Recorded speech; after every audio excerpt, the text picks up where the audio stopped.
Bonjour à toutes et à tous, c'est Stéphane pour la chaîne Folie, je vous remercie de me retrouver chez moi. Et donc, chez vous, avant-hier, on avait abordé le cas de Mbappé. Sur Mbappé, comme j'expliquais, on ne sait finalement pas grand-chose. Les différentes informations qui nous sont revenues étaient des informations particulièrement incomplètes, on avait beaucoup de mal à savoir quoi en penser, et puis petit à petit, il y a de plus en plus de choses qui sont sorties. On est d'abord passé d'une fake news à il ne s'est rien passé, à oui, effectivement, il y a eu un rapport sexuel avec une femme. Et donc, ce qu'on sait aujourd'hui, c'est qu'effectivement, il y a eu un rapport sexuel avec une femme et que cette femme a bien porté plainte contre Kylian Mbappé. Et il y a 2 jours, on s'était posé la question ensemble, qu'est-ce qu'on fait de ces informations ? Et la question, elle n'est pas si simple que ça, elle n'est pas si évidente que ça, c'est pas si facile de savoir ce qu'on doit faire de ce type d'informations lorsque on en manque cruellement. Aujourd'hui, on va voir la question sous un autre angle, sous un angle assez inquiétant, je ne vais pas vous le cacher, puisque sur RMC, on a une information qui mérite largement d'être discutée. Ça a été partagé sur RMC Story et je vous laisse écouter. Le titre de l'émission, c'était Carton rouge pour Mbappé, point d'interrogation. Je ne vous mens pas, voilà, carton rouge pour Mbappé, point d'interrogation. Qu'est-ce qu'ils en disaient ? Jean-Baptiste, vous êtes juriste et assureur, et à titre juridique, vous travaillez avec des vedettes, avec des célébrités. C'est ça, donc Donc, je vous le refais. On va poser la question à un juriste qui est également assureur, qui n'est pas assureur de n'importe qui, il est assureur de très grandes personnalités médiatiques, et donc il a l'habitude de traiter ce type de cas. Et vous allez voir que ce que ce juriste nous dit, sincèrement fait froid dans le dos. je suis dans un cabinet d'avocats qui travaille avec des personnes assez reconnues. Je connais très bien le maître Cagnes-Bernard. Et pour moi, ça me surprend cette affaire parce que nous, on a un peu une procédure pour tous les clients. Donc, ce qui est en train de vous dire, c'est qu'il y a une procédure pour les clients. Il y a une procédure pour éviter ce type de situation, pour éviter qu'ils se retrouvent dans la situation où il pourrait y avoir potentiellement un jour une plainte pour agression sexuelle. Et je vous laisse réfléchir un instant. À votre avis, qu'est-ce que ça pourrait être ce type de procédure ? Est-ce que ce serait, je ne sais pas, des formations sur ce que les courants féministes nous ont expliqué de ce qu'était l'agression sexuelle et le viol ? Est-ce que c'est une formation sur dont on parle, sur les courants antisexistes ? C'est quoi ce protocole qu'ils ont mis en place ? Écoutez, je pense que ça ne va pas vous faire plaisir et ça va du coup nous ouvrir une petite parenthèse qui va nous permettre de reparler de quelque chose de très très important, de ce que c'est que le consentement, de pourquoi le consentement ne nous suffit plus, nous en tant que militants et militantes, et même on considère que le consentement c'est l'arme de l'agresseur et du violeur. Vous allez en avoir la démonstration dans un instant. Ça va nous permettre de reparler de ça et c'est important, écoutez bien. Qui est que quand ils sortent justement en boîte de nuit, ils ont une attestation qui est préformulée et préécrite par nos services de consentement. S'ils rencontrent une jeune fille ou un jeune homme, ça veut dire que l'acte sexuel est complètement cassé. C'est clair que le côté intime, mais en tout cas, ils ont tous une attestation. Il faut signer l'attestation à la jeune. Vous ne rêvez pas. Ils font signer une attestation. Ils font signer une attestation à la personne qu'ils vont rencontrer. Mais vraiment, on nage en plein cauchemar. Grosso modo, c'est une attestation de consentement. Vous rencontrez quelqu'un, vous pensez que, et vous allez lui dire, voilà, dans le cadre où il y aurait un rapport sexuel, j'ai besoin que tu signes une attestation de consentement. Et évidemment, ça pose énormément de questions. La première question que ça pose, c'est qu'est-ce qu'ils entendent par consentement ? Parce que à partir du moment où vous rencontrez, dès l'instant T, vous allez rencontrer une personne, une jeune femme.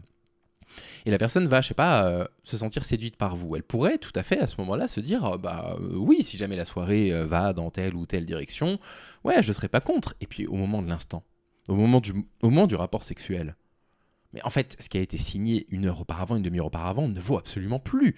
Le consentement n'est pas quelque chose que vous pouvez donner de façon absolument définitive, absolue, et qui va courir jusqu'au restant de votre vie. Et c'est tout le problème qu'on a avec la notion de consentement, c'est que on peut consentir à plein de choses, sans réellement en avoir envie. On a consenti à porter des masques. On n'avait pas envie de porter des masques, mais on l'a fait parce qu'on a compris que ça protégeait les plus faibles et les personnes âgées pendant le Covid. On peut tout à fait consentir à rester au travail 1 heure de plus le soir parce qu'on comprend que dans la situation actuelle de l'entreprise, il faut travailler un tout petit peu plus parce qu'on a un rendu assez important à donner. Les choses dont on consent, les choses auxquelles on consent ne sont pas nécessairement des choses que l'on désire, des choses que l'on souhaite pour soi, personnellement. Et ça, c'est quelque chose qu'il faut absolument qu'on garde en tête, c'est absolument indispensable. Et donc, vous faites signer un certificat de consentement à une personne, mais et alors ? Ça ne veut pas du tout dire que cette personne est engagée à avoir le rapport sexuel avec vous. On va écouter la fin de son intervention quand même. Une fille, Bien sûr. avant de faire l'amour. C'est dingue ça. Et en même temps, et avec prise de photo de la pièce d'identité. D'accord. De la personne en question. Donc D'accord. en fait, tout ça est très spontané. Vous avez des bougies aussi, non ? Attendez, allez-y. Mais c'est pour ça que ça me surprend beaucoup. Voilà, fin de l'extrait. C'est pour ça que ça le surprend beaucoup. Donc, Je sais pas, réfléchissons juste un instant ensemble. Pourquoi ils font signer une attestation de consentement ? Et ça, c'est la militante féministe Yéna sur Twitter, que je vous recommande de suivre grandement, qui a posé la question très intelligemment. J'avais même pas pensé à me poser la question. Est-ce qu'ils font signer un consentement parce qu'ils se disent dans leur tête, les femmes, elles sont quand même un petit peu vénales et il faut quand même s'assurer que... Donc on fait signer un truc avant, comme ça elles ne viendront pas se plaindre après, auquel cas c'est problématique et ça rejoint des formations. Tony Parker expliquait par exemple dans un de ses podcasts, quand il faisait des podcasts sur RMC, je prie de m'excuser, j'ai écouté le podcast de Tony Parker sur RMC, donc pendant un temps, j'ai fait partie des gens qui écoutaient les podcasts d'RMC, je m'en excuse. Mais néanmoins, voilà, Tony Parker disait, aux États-Unis, on a des formations pour nous apprendre que quand on a un rapport sexuel avec une femme, par exemple, il faut qu'on jette nous-mêmes la capote dans la cuvette des toilettes parce que les femmes, elles vont être tentées de récupérer le sperme pour l'insérer aux dépens du mec pour pouvoir ensuite leur faire des enfants dans le dos. Et donc, ça dénote en fait de la façon dont ils perçoivent les femmes. Alors, je ne doute pas une seule seconde que ce genre d'histoire ait pu arriver à certains moments. J'aimerais quand même rappeler deux choses. La première chose, c'est que quand ces histoires se sont produites, on a découvert parfois que le type était effectivement bien le père de l'enfant, en l'occurrence, et que ça n'avait rien à voir avec le fait qu'elle avait récupéré la capote après pour utiliser son sperme. Simplement, il ne s'était pas protégé. Mais dans d'autres circonstances, c'est des choses qui sont rarissimes. C'est-à-dire qu'en fait, ça sous-entend que les femmes, voilà, globalement, sont prêtes à faire des mauvais coups aux hommes, à prétendre qu'elle n'aurait pas consenti, donc à inventer des fausses accusations de viol, chose dont on sait que c'est absolument rarissime. Donc si c'est ça que ça sous-entend, c'est problématique. Mais si ça sous-entend l'autre chose, est-ce que c'est pas encore plus grave ? Si ça sous-entend que, quelque part, c'est qu'ils considèrent que les footballeurs sont potentiellement des violeurs, et que du coup on va les couvrir. Quel que soit ce que ça signifie, il y a un problème.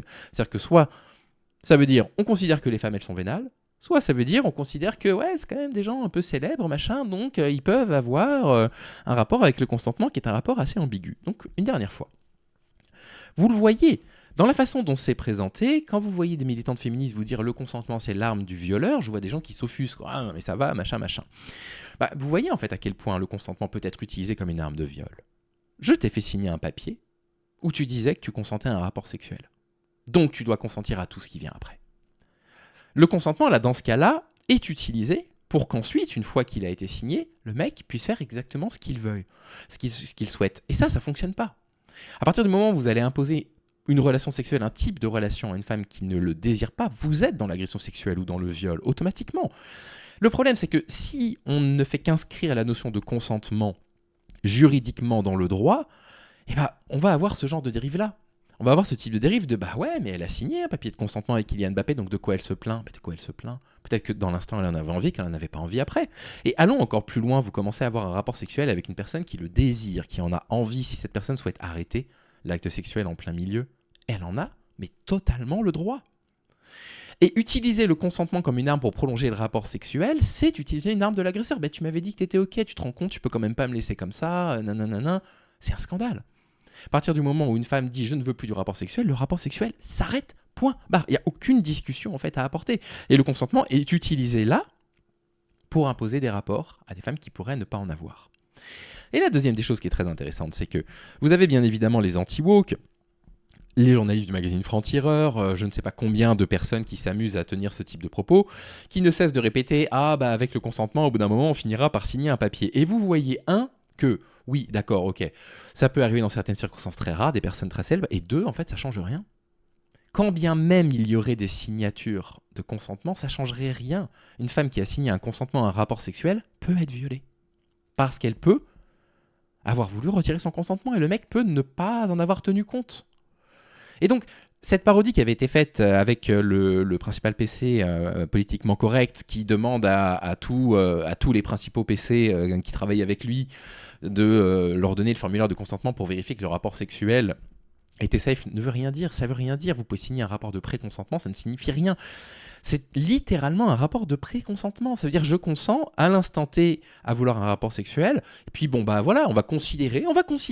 Il y a des cabinets d'avocats, il y a des juristes qui travaillent dans des cabinets d'avocats avec des stars qui vont considérer que ça suffit amplement à expliquer qu'il ne peut pas y avoir viol puisqu'il y a un truc qui a été signé. Tout ce qui sort sur l'affaire Mbappé sent mauvais actuellement. Tout ce qui sort sur l'affaire Mbappé, je trouve, est inquiétant. Et il va falloir suivre ça de près parce qu'il est temps de cesser d'avoir des idoles, de faire tomber nos idoles, de déboulonner les statues.